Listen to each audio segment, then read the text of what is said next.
name is Megan Harris. I am the program administrator here at Golden State Finance Authority, and I'm excited to help you imagine what down payment assistance can do for you. But before we jump in, I do want to cover a couple of housekeeping items. Your mics are muted, and I believe your chat function is also disabled. So if you have any questions or feedback you'd like to submit, please use that Q&A icon on your webinar toolbar. If you click on that, it'll open up a dialog box where you can type in all of your questions or feedback, and I'll see those there. We are going to hold questions until the end, but you're welcome to park your questions in the Q&A box as we're moving along through the content. Keep in mind some of the questions you might have might be answered as we're moving through the content. So please do your best to limit distractions and listen carefully so you don't miss any important information. That being said, this will be a general overview of the program. For specifics regarding your specific situation individually, interest rates, APRs, etc., you're going to want to reach out to one of our participating lenders on the website. And that information will be available later on in the training. We are scheduled to go for about 30 minutes or so. It may be a little bit longer once we add the Q&A on, but go ahead and budget your time accordingly. I will be sending out a copy of the slides to those of you who attended today. The slides will be a reference guide that you can refer back to. You'll also be able to access information on the program via our website, gsfahome.org. So that being said, I think we've covered all the housekeeping. Let's go ahead and get started. So if you haven't heard of GSFA, we're a housing finance agency, and our business is to provide access to affordable homeownership options to Californians. And the primary way we do that is through enhancing ordinary mortgage loans with down payment assistance programs to help ease that affordability gap that many Californians are facing these days. So far, we've helped provide over $677 million in assistance to over 86,600 home buyers. We've been in business for over 32 years now, and we consider the work we do here to be very important because homeownership is, beyond it being the American dream, if you will. It's been proven to have positive impact on families and communities at large. Homeownership has been proven to improve stability in neighborhoods, increase educational achievement, increase civic engagement, and even improve the physical and psychological health of individuals and families. It also correlates to crime reduction. Imagine if everyone in your neighborhood was a homeowner, right? You're more likely to care about your property, the community in general, right? You're just more likely to invest and take more care and caution when it comes to how you manage your property and looking after your neighbors. And of course, we can't overlook the financial benefits of homeownership, right? And so according to the 2022 Federal Reserve Survey of Consumer Finances, the average homeowner has a net worth that of 38 times more than a non-home owner. So if we were to put that into dollars and cents, the average homeowner has a median net worth of $396,200, whereas someone who doesn't own a home may have a net worth somewhere in the neighborhood of $10,400. So huge difference there, right? But when it comes to barriers to homeownership, not everybody has the same reasons, right? There's going to be lots of reasons why people might not be a homeowner yet. Maybe they were a homeowner in the past, circumstances change, as we've all probably experienced it, right? Life happens. However, of all the reasons that people may not own a home now, the primary reason, right, the most common reason people don't own a home is because they just don't have enough money for that upfront investment, right, for down payment and closing costs. And that's where the GSFA Assist to Own program comes in. This is available for employees of Tehama County, and not only Tehama County, but all the counties that you see here highlighted in gold on this map.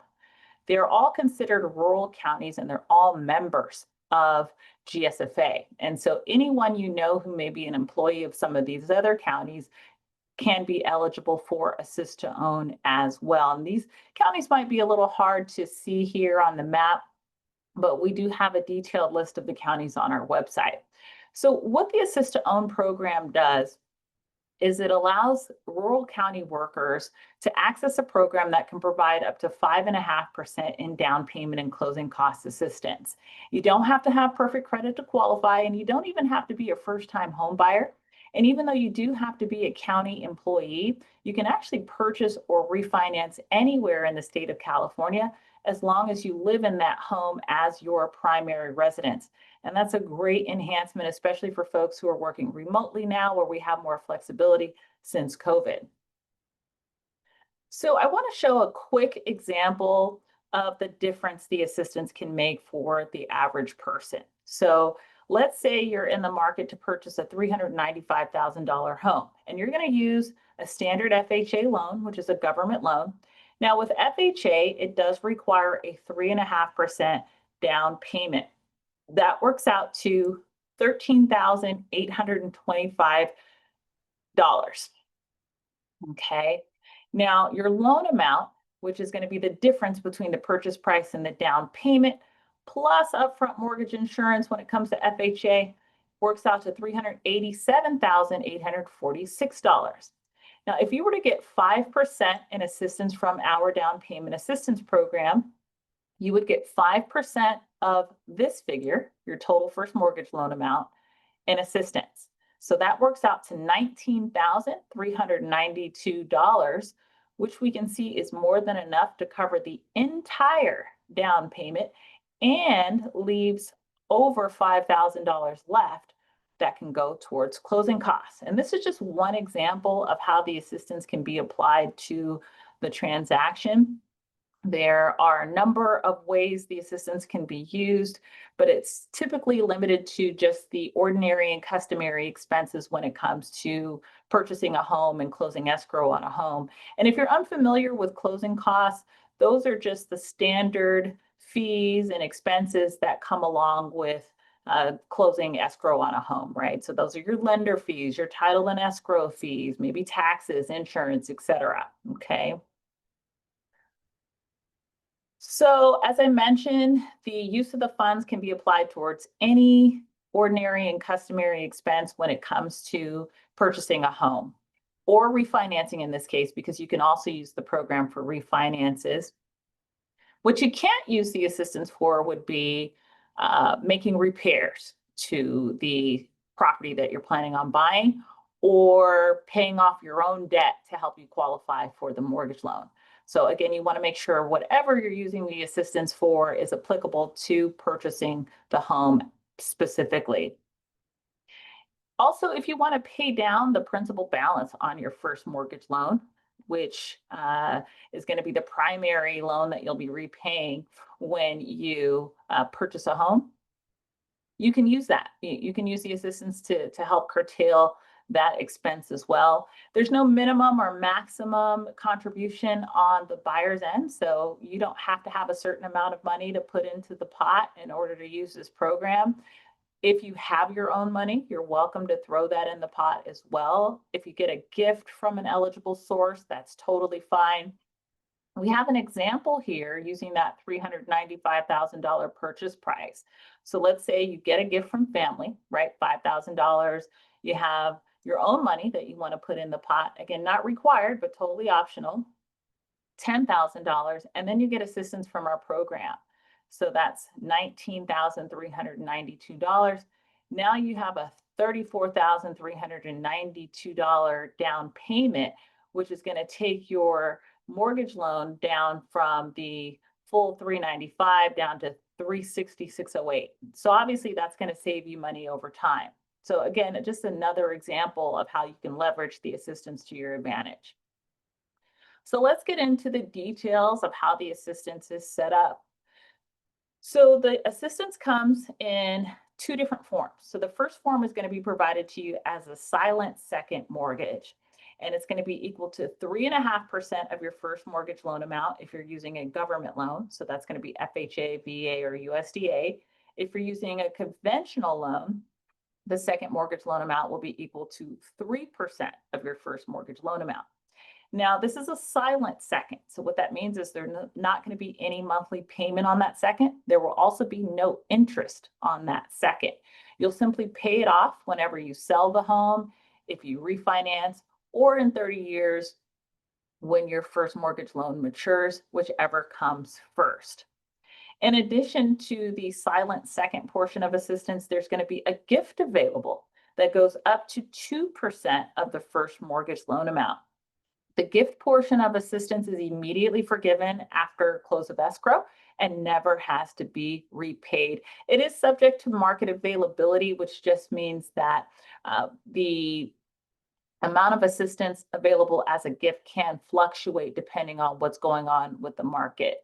And not to get too much into the weeds here, but basically we set the interest rates for the program. They're all 30-year fixed rate mortgage loans. And so the amount of assistance you receive is going to be based on the interest rate you select. Okay, so the higher assistance you receive, the higher the interest rate will be on the first mortgage loan.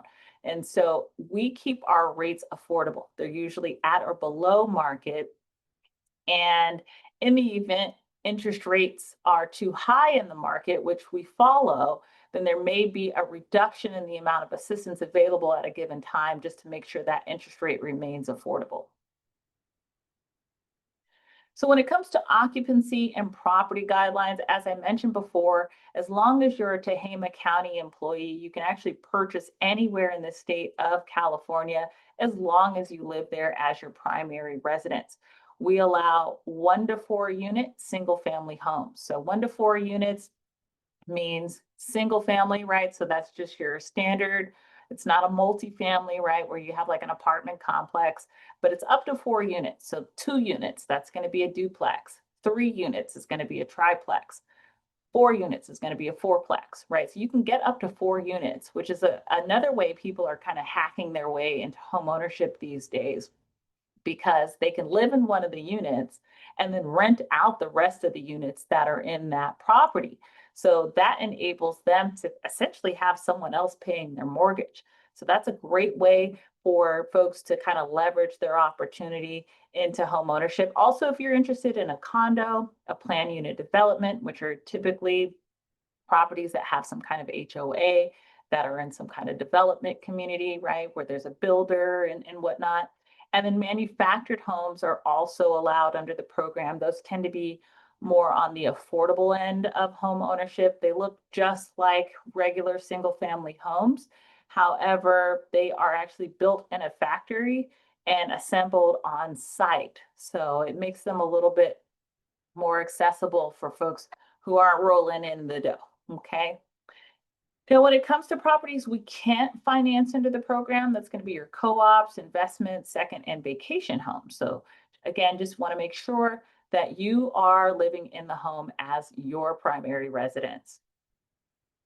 So when it comes to the mortgage loan guidelines, right, what is it going to take to qualify? So as I mentioned, first and foremost, all of the rates on the first mortgages offered under the program are set by GSFA, right? And even though they follow the market, they're usually priced at or below what's available in the market. So you're usually going to be able to get a more affordable interest rate using our program, whether you get assistance or not, by using the program as opposed to just an ordinary mortgage loan through a regular bank, okay? The first mortgage loan types we have available for government are going to be FHA, VA, USDA, and HUD 184. HUD 184 loans are specifically for folks who are federally recognized tribe members who want to purchase a home on tribal land. If you're using a government loan, you'll be limited to just a purchase transaction.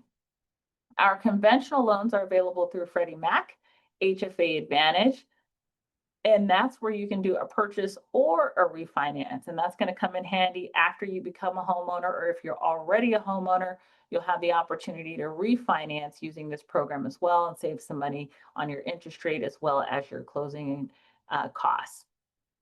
The maximum first mortgage loan amount is $806,500. And even though we do have a maximum loan limit, we do not have a maximum purchase price. You would just need to be prepared to come in with the difference between what the loan amount and the assistance won't cover. So moving on to the credit score and debt to income ratio requirements. As I mentioned, you don't have to have perfect credit to use this program. 640 is the minimum credit score overall. However, certain loan types will require a 660 credit score. That's going to be HUD 184 as well as manufactured home. Now, when it comes to the debt to income ratio, which is the metric the lender uses to measure your income against your expenses, that's what helps them determine how much of a home loan you can afford. You want to make sure that ratio is below 50%. It goes up to 50%, but there are going to be some instances where it would be capped at 45. So for example, if it's a manufactured home, the max DTI would be 45%. Also, if you're using HUD 184, max DTI would be 43%. If your credit score is lower than 680 and you're using a government loan, 45% would be the maximum debt to income ratio there as well. So income limits, that's a popular question we get. People want to know, do they make enough money? Do they make too much money, right? So let's get into that. When it comes to FHA and VA loans, we don't have any income limits, right? So it really doesn't matter how much, you can't make too much money if you're using an FHA or VA loan under the program. USDA loans are for rural development properties, and USDA is kind of a special kind of loan that does have very restrictive income limits, and those are set by USDA under the federal government. They are not set by GSFA. And so if you are using USDA financing, your lender would need to follow USDA income limits. Conventional loans, that's available through the Freddie Mac option we have. That is where the income limits would come into play. And they're actually pretty flexible. If you are purchasing a home in Tehama County, Shasta, Trinity, or Glenn County, the income limit would be $196,560. So that's all the income that you are using on your application would not be able to exceed that amount. As long as you're at or below that figure and you're purchasing in one of these counties, then you would be eligible for the program. And I also want to say that the income limit is going to be based on the county where the property you're buying is located. So these are just examples that share the same income limit. But if you were to purchase in, say, San Diego or Los Angeles County or Alameda County, the income limit would be different because the cost of living in those areas are different. So they're typically higher in those higher cost areas. If your income is at or below 80% of the area median income, then you're typically going to have a more affordable interest rate and even possibly a higher assistance option when you're using a conventional loan. The 80% AMI thing does not come into play on any government loan, only applies to conventional. Also, your mortgage insurance, which is basically insurance that the home buyer has to purchase. It's built into the mortgage loan. It covers the lender's loss in the event of a default on the mortgage. That tends to be a little bit more affordable as well when your income is at or below 80% of the area median. And I just want to remind everyone to use the Q&A box, or the icon rather, to enter any questions you have as we're moving along. And just again, another reminder, try to pay close attention to the information because your question might be answered as we're moving along. So you might be wondering, okay, that's great, but how do I get started? So as I mentioned at the beginning, you're going to use one of our participating lenders. We have a list of those lenders on our website. You can narrow your search by county to help make it a little bit more palatable, right? Because there are, I believe, over 200 participating lenders. It doesn't really matter where your lender is located. It just matters that you're getting a quality level of professionalism and assistance from that lender. All of the lenders can only use the interest rates we set for the program. So there's no competition in rates. You're not trying to shop around for rates on that. You just want to make sure you are connected with someone who's responsive and professional. They answer all your questions thoroughly and make you basically feel comfortable, right? You feel comfortable working with that person. But all of the participating lenders have been trained on our program. So they've been through the training, they use the programs, and they're equipped to provide the program to you. They provide everything for you, right? So there's nothing you would do with us one-on-one. You would only work with the lender in terms of this program. They do your first mortgage loan application, and they also apply for the assistance on your behalf. So there's nothing extra that you'll need to do as a result of using this program. If you purchased a home before or been involved in any kind of mortgage loan before, the process is going to look nearly identical to that because there's no extra time. Using this program adds to getting your loan closed, and there's no extra hoops or hurdles anyone has to jump through. So your lender is going to be the one who gives you all the details about how this program will work for you, right? They're going to give you your interest rates, the guidelines that apply to you, the APRs, et cetera. And they'll also help you determine which option is going to be the best fit for you as well. I think we have a little bit of time here, so I'm going to take you to our website. This is the link to our website, and I just want to show everyone how to find a participating lender on the website, okay? So this is the home page of our website. If you go to business resources, you just put your cursor there. You don't have to click. It's going to open up a menu. You want to focus on this find a lender option menu, and then it says participating lender. So click on that. Okay, and then you're going to scroll down. And it's going to give you some options, right? Participating lenders. So this is going to give you all of the lenders that have access to this program, okay? And it actually gives you an X under which program they have access to. So you want to focus on the lenders that have an X under GSFA Platinum because the Assist to Own program is available under the GSFA Platinum program.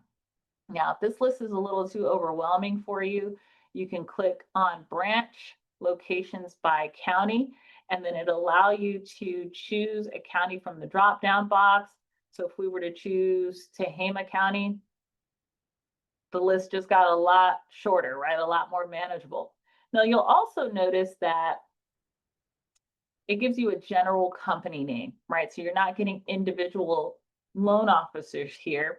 That's important because when you call this number, you want to make sure you are speaking to someone who has worked with this program or has been trained on this program. So when I call Columbia Bank at this phone number, when they pick up, I want to say, I need to speak with someone who has training and familiarity with the GSFA Platinum program, right? I'm interested in Assist to Own as a county worker, okay? We also have a top loan officer, right? Top loan officers does give you specific names and contact information. These are the folks who have used our programs and have closed many transactions into the program. So feel free to work off of this list as well.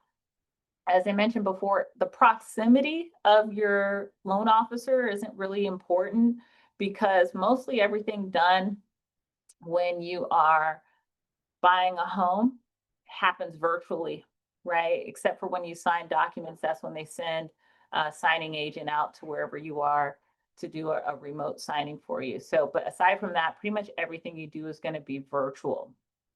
But again, not every single person who works at Columbia Bank or Prime Lender or whatever lender you decide to use is going to be trained on this program. So it's important to be specific when you reach out to the lender to ask to speak with someone who's familiar with the program. And if you have more questions after our call ends today, you're welcome to reach out to our team here at GSFA. We're available Monday through Friday, 8 to 5 Pacific time. So I know here in California, we're dealing with, some specifically complex layers of barriers when it comes to purchasing a home, right? We've got inventory issues, we've got home prices, right? We've got fluctuation in interest rates, and not to mention the expense of being a renter, right? All of these things can make it tough for us to even be able to think about owning a home. However, I want to encourage those of you who are ready, right? Maybe your credit is already at a 640, and really the only reason that you don't own a home now is because you don't have that upfront money for the down payment and closing costs. You want to decide if waiting makes sense. And so we have an example here to kind of bring that illustration home for you. So let's say, again, we're talking about that $395,000 home that requires uh, 3.5% down payment if you're using FHA, right? So let's just say you're deciding to spend the money on your own, right? You want to save up on your own. So you're putting the money for the down payment, the closing costs together on your own. So you're going to try to save up for what you could get under the program.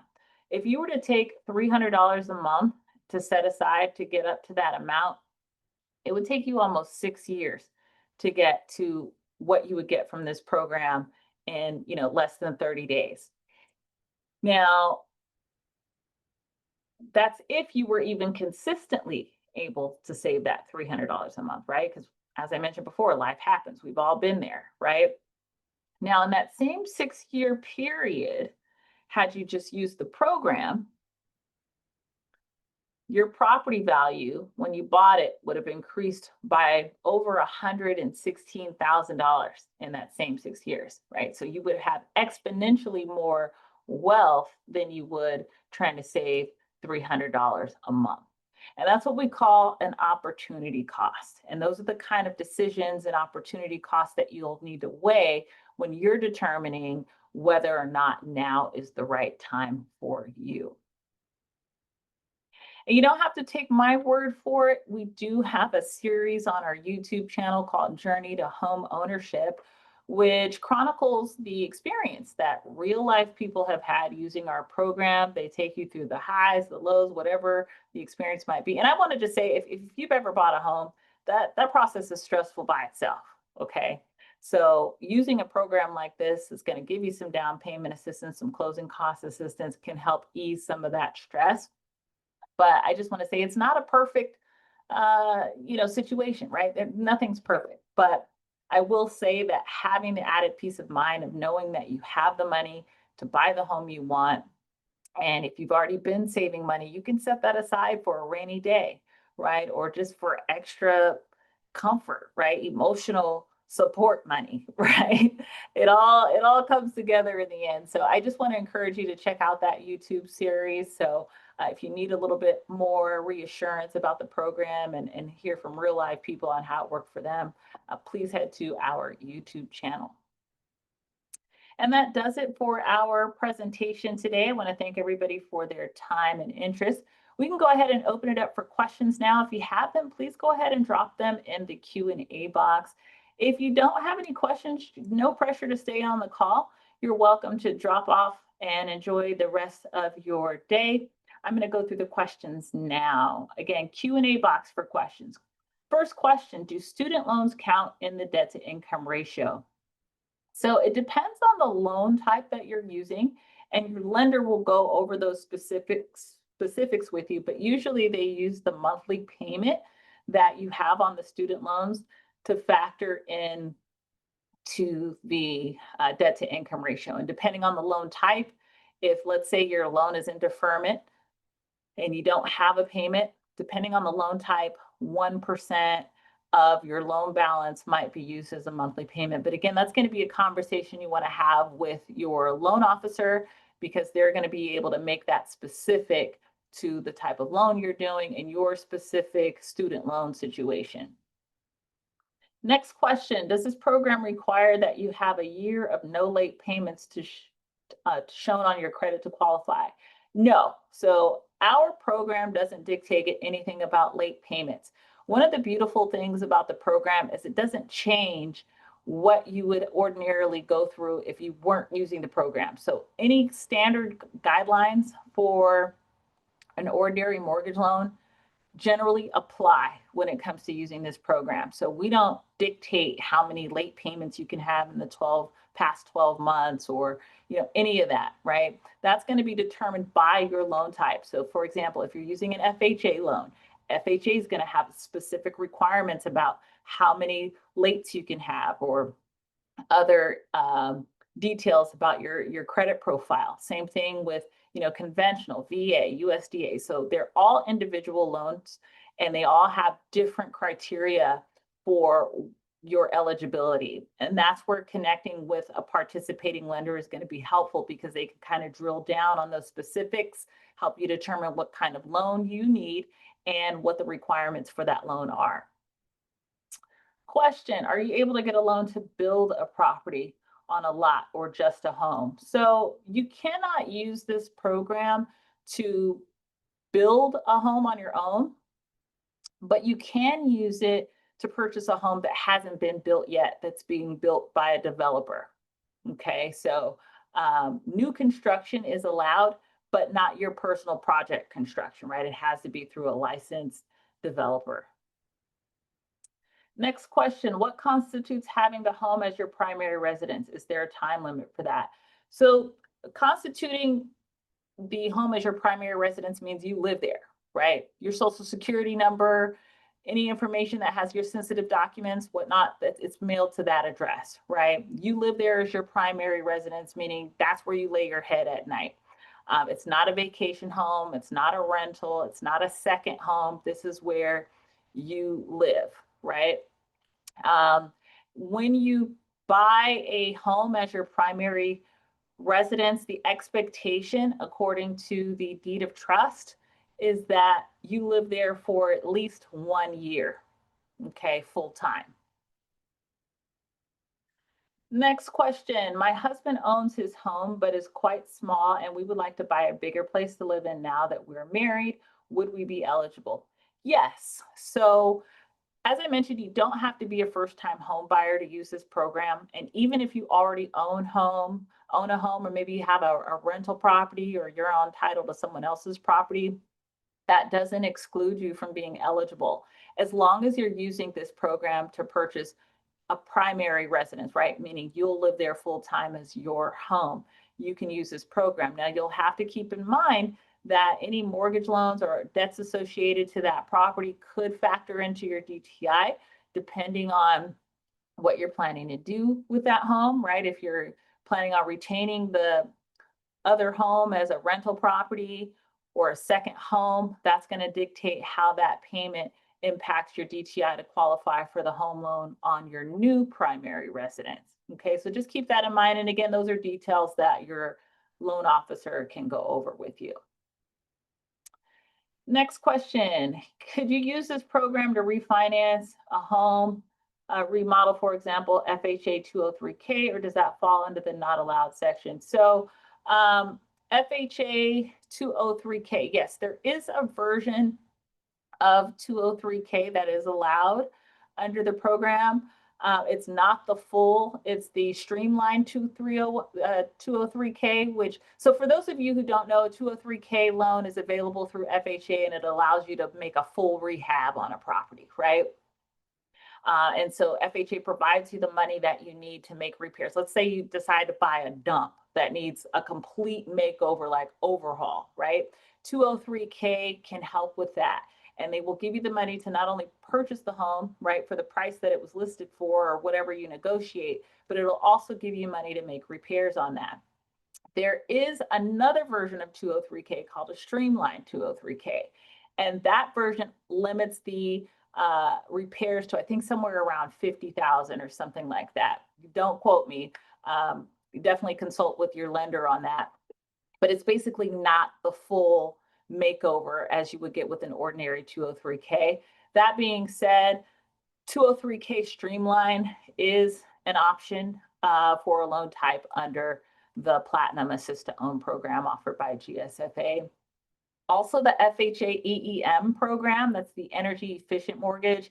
If you want to make energy efficient improvements to a home, right, to make it more economical, more environmentally friendly, you can get additional financing from FHA to make those energy efficiency improvements to the home as well.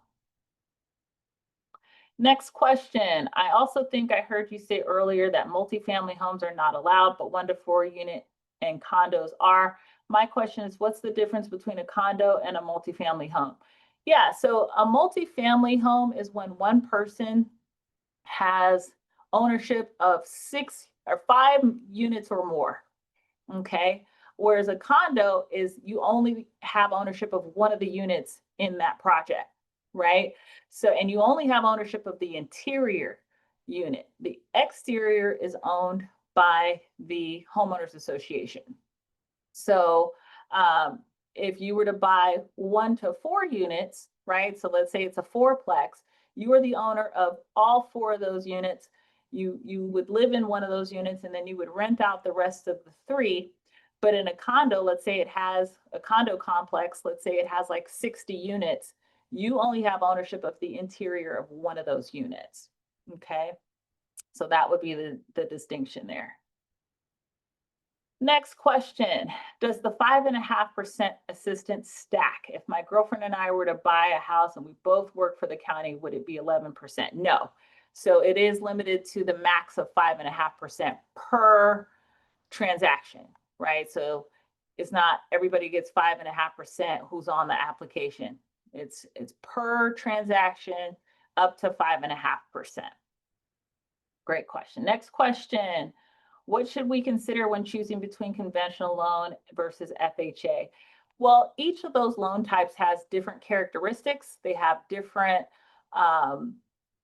qualification and guidelines, right? And so the first determination is, do you even qualify for both of those loan types? And if you do, which one makes the most sense for your individual situation? And that's going to be a conversation for your loan officer. But for example, when you have an FHA loan, it automatically comes with mortgage insurance, which is again, the protection the lender has in the event you default in paying the mortgage loan back. And that remains on the loan regardless of what your loan balance is or what the ratio to the loan versus the original balance and value of the home is. Whereas on a conventional loan, you only have mortgage insurance if your loan to value, which is again the difference between the amount of mortgage loan you have versus the purchase price, if that number is 81% or over 80% and higher, you have to have mortgage insurance. If it's 80% or lower, you don't have to have mortgage insurance. And so, that's a consideration as well, because again, with FHA, it doesn't matter if your loan to value is 50%, 20%, you're still going to have mortgage loan insurance. But on the flip side, FHA has generally more relaxed credit criteria, right? So if your credit isn't the best, or maybe you've had some lates in the past, 12 months, you're going to get more flexibility with FHA. But I'm not a lender or a loan officer. And so again, you want to reach out to a participating lender when it comes to finding out and making a decision about which loan is going to be the best type for you.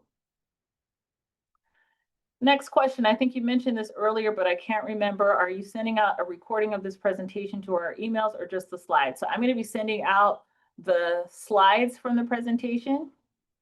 I don't believe this is being recorded. Yeah, I don't think this is being recorded. So, but everyone will receive a copy of the slides. And if you have any questions on this, again, you're welcome to reach out to me or my team offline. But I recommend reaching out to a participating lender with experience on the program, because they can actually give you information specific to you and your individual circumstances. Question: would I still qualify if I have a cosigner? So cosigners are allowed on the program with FHA on 1-unit properties, on conventional loans for up to 2 units. And so again, the 2-unit is going to be your duplex property. You will need to talk to a loan officer to see if a cosigner makes sense for you. And all the variables that go into that. But yes, cosigners are allowed. Questions. So with these loans, do you have to have a mortgage insurance for the life of the loan, even when the equity spent is lower than 20%? So that on FHA loans, yes, right? FHA, the mortgage insurance never goes away. On conventional, if your loan to value is 80% or less, then you don't have to have mortgage insurance.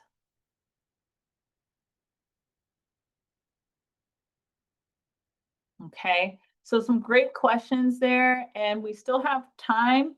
If you have any more questions, please go ahead and drop those in the Q&A box. If you don't have any questions and you don't care to listen to anyone else's questions, you're more than welcome to drop off the call and enjoy the rest of your day. I'm going to hang out for another minute or so to see if we get any more questions, and if not, we'll go ahead and end.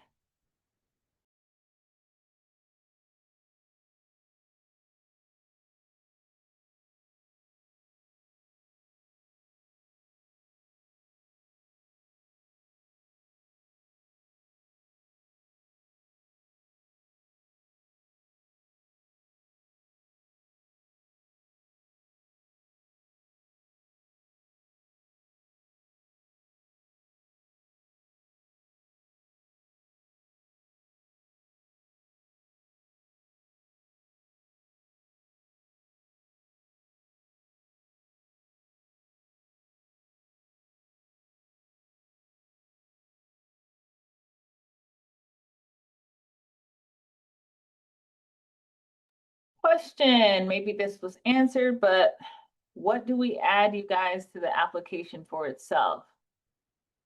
I don't understand the question for the loan. So to apply for the program, you reach out to one of the participating lenders. I walked everyone through that a few minutes back, but you reach out to one of the participating lenders on the website.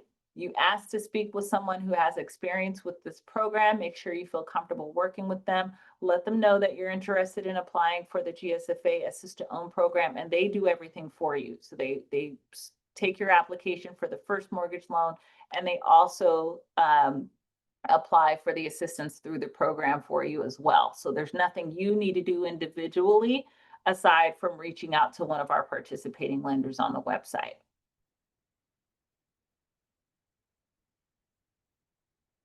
So that's one of the benefits of working with our participating lenders is they take you through the entire process and they do all the work, right? I mean, of course, they're going to ask you for stuff and you need to provide it in order to make the transaction run smoothly, but there's nothing extra you have to do to use this program. It's going to feel, if you've ever applied for a mortgage loan to purchase a home or refinance a home before, it's just like that process.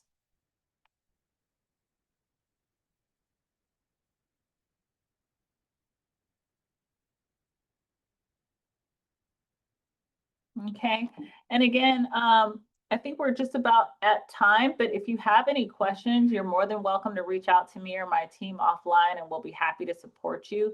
But I highly, highly recommend you make your rounds and reaching out to the lenders on the list. We do have a question that just snuck in. How long does the process typically take? It depends. It really does, because this program doesn't add time to getting the loan closed, right? It doesn't add time to the process. So it really just depends on the lender you use, the property you select, and if there are any variables or complex elements to that transaction that can contribute to how much time it takes to get the transaction done. But this program doesn't have any impact on the timing that it takes. So it's the ordinary amount of time that it takes for a loan to close is the same amount of time it would take to use this program. Question, do we need to have a specific purchase in mind prior to applying? No. And in fact, I recommend reaching out to a participating lender and getting pre-qualified first before you even start shopping for a home. That way you don't get your heart set on a property that you don't even qualify for because the numbers didn't pencil out, right? So get with the lender first. They're going to pre-qualify you for your first mortgage loan, as well as the assistance from this program. So by the time you start shopping for a home, you already have money in your pocket. You're not window shopping, right? You already know what you have to work with, When you submit an offer to a seller, it's going to be a credible offer that the seller can take seriously because you've already been pre-approved. You're not just wishing and hoping on a star, right? So get with a participating lender, get pre-qualified, then start shopping for a home. That's my advice. Also, the lender cannot apply for this program on your behalf until you've been qualified, right? Until you have a home in contract and all that good stuff. So again, it's important to make sure you line up with that participating lender first so they can take care of all those details for you. And then it's more or less smooth sailing from there. And I'll hang out for another minute or two. We'll give it about 2 more minutes, just in case folks have more questions that they want to slide in. I I think we had an hour set aside for this, but um, I don't want to hold everyone up. If you guys are actually, let me just make sure that's the time we had. Yeah, we do have an hour. So we can hang out for another however long it takes to get the questions answered. So I'll give it another couple minutes. And if we don't have any questions, we'll go ahead and end.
Okay, I'm not seeing any more questions. So with that, we can go ahead and end here. But just a reminder, if you think of a question after the fact that you didn't have an opportunity to ask online, you're more than welcome to reach out to me or my team offline, and we'll be happy to support you.